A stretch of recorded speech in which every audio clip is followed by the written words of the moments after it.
In this lesson, we're going to learn how to properly integrate a quote into any paper you're writing. We'll also learn how to use the ellipsis, the colon, and the semicolon. So you need to make sure that you are properly integrating your quote into your paper. And what I mean by that is you can't just parachute something in quotation marks into the middle of your sentence without telling me why it's there. Do not turn your teacher into a quote investigator. You will lose marks. An incorrect way to use a quote would be this example here. I went to the store with my friend, quote, there's a lot of stuff in here, close your quote. We continued to shop anyways. I'm missing a lot of information here. I'll demonstrate what I mean. This sentence here, or group of sentences, says, I went to the store with my friend.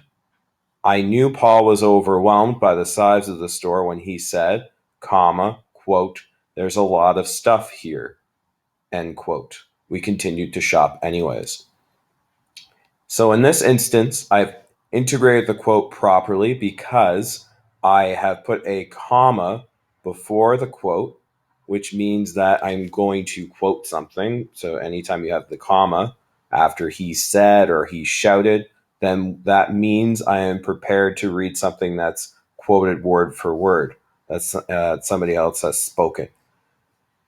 You've also introduced who is saying there's a lot of stuff here. In the previous sentence, it could have been me, it could have been somebody watching this video, it could have been anybody. And I also know the context here. So I know that Paul was overwhelmed when he saw the size of the store. And that's why he said there's a lot of stuff in here. I know I'm nitpicking when I'm putting that detail in, but for all I know, Paul could have been really excited and he wanted all the stuff. And then that's why he said, there's a lot of stuff in here. Proper use of ellipses. So the ellipsis is the item that looks like three periods stuck together. So if you were typing something and you hit the period button 3 times, it would automatically correct to give you dots that are closer together like this. What you would use this for is you would use that to represent any information that you've decided to leave out of your sentences. You are more than likely going to use this when you are quoting something. You might be reading something really good that you want to quote for a project or an essay or something like that. So you would use the ellipsis to get to the point. However, you need to make sure that you are using it right. For example, if you change the meaning of it by leaving out some of the words, then you're not doing it right. You need to stay true to the original meaning of that quote. It also has to still make grammatical sense. For example, if we're quoting Mike, who's just running a marathon, Mike said, comma, I ran, finished the race. Well, unfortunately, you have a verb tense confusion here, so you can't use that sentence.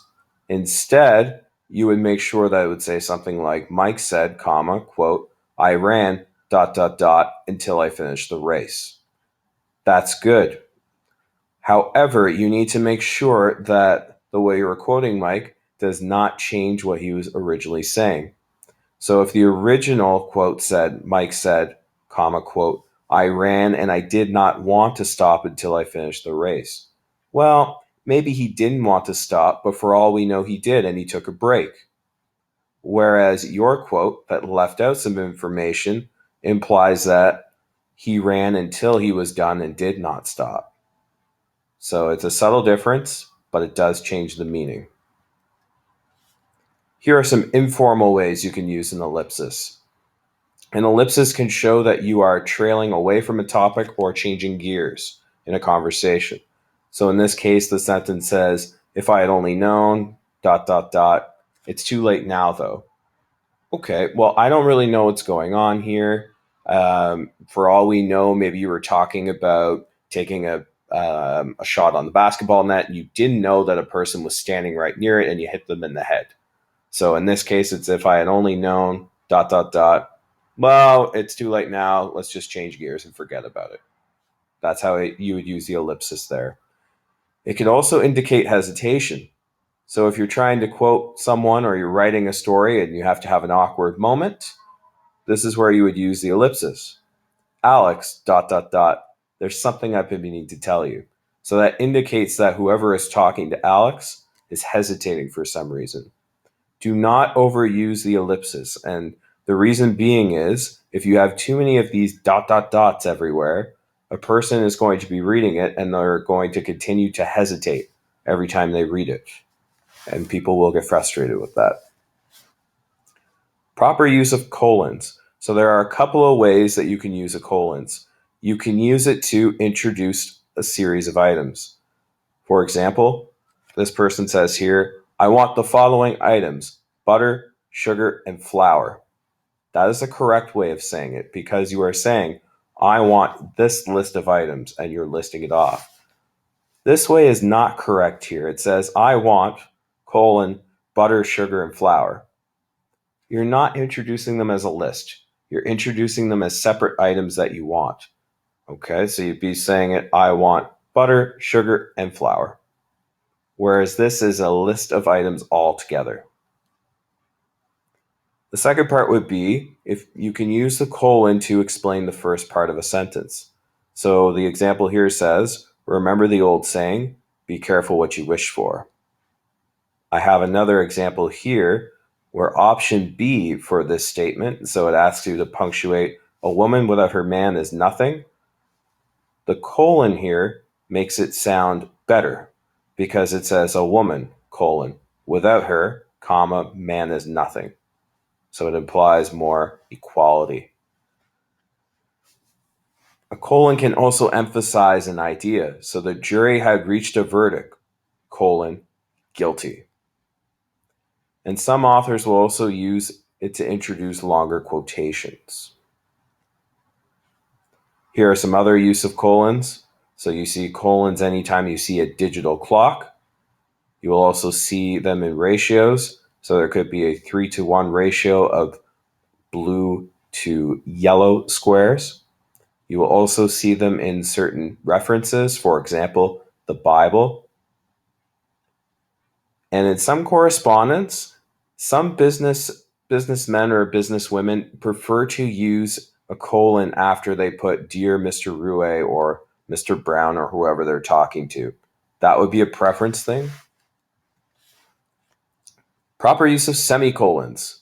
So semicolons join two independent clauses. So in the commas exercise, we talked about how a comma splice is when you don't use a conjunction to join separate ideas.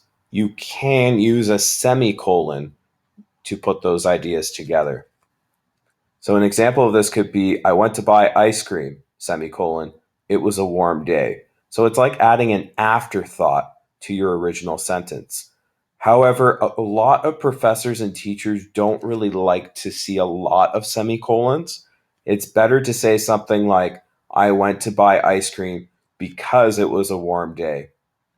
And I've got the star of Pawn Stars here, who says, one semicolon, I'll give you two closely related independent clauses for it. So he's trying to say that there's more value in separating your sentences, and it does sound better grammatically. And here's the winning baby who says, I used a semicolon, semicolon. It was correct. And that is correct because it's an afterthought. And that's it for today's lesson.